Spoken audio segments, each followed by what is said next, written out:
हक मौजूद सलाम नमस्ते दोस्तों।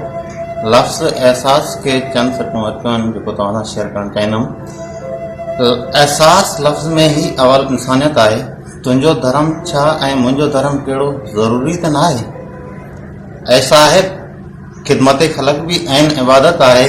दुनिया जे कंहिं बि मज़हब में ज़ुल्म जी इजाज़त न आहे।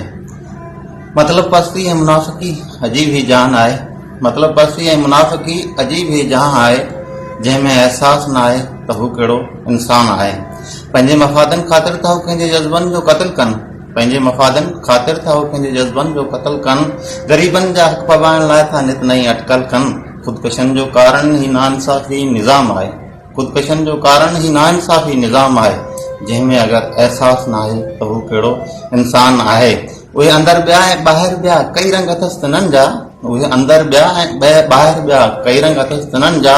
हू माराए हथनि सां वरी कुल्हे कांधी बि उन्हनि जा। हू माराए हथनि सां ऐं वरी कुल्हे कांधी बि उन्हनि जा। ॿियनि जो दर्द महसूस न करे हुजणु हैवान आहे। जंहिंमें अगरि एहसास न आहे त हू कहिड़ो इंसान आहे। वॾे शौक़ सां था मारिनि हू बेगुनाह पखियुनि खे। वॾे शौक़ सां था मारिनि हू बेगुनाह पखियुनि खे। न त नकूड़े था मारोड़ीनि मजबूर ऐं हिणनि खे। कुझु ख़ौफ़ ख़ुदा कयो जीअण जो हक़ उन्हनि खे बि आहे। जंहिंमें अगरि एहसास न आहे त हू कहिड़ो इंसान आहे। अमोलक में अंदरि सड़े थो ॾिसी हरकतूं इन्हनि जूं। अमोलक में अंदरि सड़े थो ॾिसी हरकतूं इन्हनि जूं। सिर्फ़ु सलफ़ियुनि ते ज़ोर आहे बुरियूं अथसि नियतूं तिन जूं। सिर्फ़ु सलफ़ियुनि ते ज़ोर आहे बुरियूं अथसि नियतूं तिन जूं। मथे हथ न्याणी जे नज़र छाती में बेज़मीर दास्तां आहे। जंहिंमें अगरि एहसास न आहे त हू कहिड़ो इंसाफ़ आहे। मतलब पस्ती ऐं मुनाफ़िकी अजीब ही जहान आहे।